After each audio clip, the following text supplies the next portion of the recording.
तो एक बड़ी इंटरेस्टिंग डेवलपमेंट हुई है कि जेप्टो जो एक क्विक कॉमर्स कंपनी है उसमें मोतीलाल ओसवाल ने, उनके पार्टनर्स ने $100 मिलियन का इन्वेस्टमेंट किया। बेसिकली जो विदेशी इन्वेस्टर्स हैं जिन्होंने इसमें होल्डिंग्स रखी हुई हैं जेप्टो में, उनसे ये $100 मिलियन का पैसा उनको देके उनसे लिया गया, यानी विदेशी शेयर होल्डिंग से इंडियन शेयर होल्डिंग क्रिएट करी गई है। ऐसा माने कि $250 मिलियन का और पूल बनाया जाएगा इंडियन इन्वेस्टर्स के द्वारा।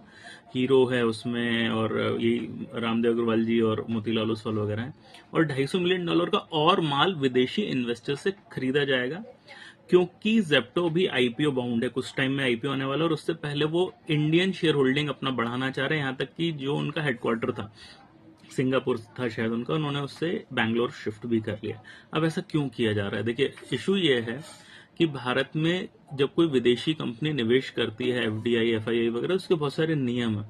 तो सिंगल ब्रांड रिटेल और मल्टी ब्रांड रिटेल का कॉन्सेप्ट होता है, यानी मान लीजिए एडिडास इंडिया में है, उसने अपनी दुकान खोल ली, सिंगल ब्रांड है, तो उसके नियम थोड़े से आसान है। विदेशी नियम, विदेशी इन्वेस्टमेंट के लिए भी नियम आसान है। लेकिन मल्टी ब्रांड रिटेल होता है जब कोई कंपनी इंडिया में आके, जैसे वॉलमार्ट है, बहुत सारे ब्रांड बेच रहे, तो मल्टी ब्रांड रिटेल, क्योंकि इंडियन जो बाकी किराना की दुकानें हैं या दूसरी दुकानें, उनको ज्यादा इफेक्ट करता है, तो उसके नियम थोड़े से हार्ड हैं।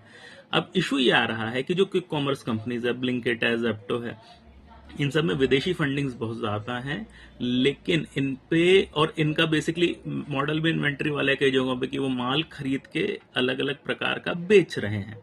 यानी यहाँ पे मल्टी ब्रांड रिटेल के कॉन्सेप्ट्स लगने चाहिए, उसके नियम पालन होने चाहिए, लेकिन शायद वो पालन नहीं हो रहा है। कई जगहों पे कहा जा रहा है मार्केट प्लेस जैसा है, हम माल केवल रखते हैं और बेचते हैं, तो उसमें क्लैरिटी बहुत है नहीं।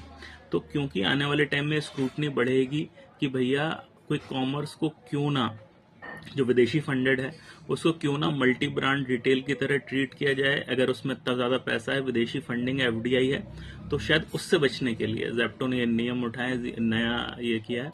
हो सकता है आने वाले टाइम में ब्लिंकिट भी इस मॉडल को फॉलो करे।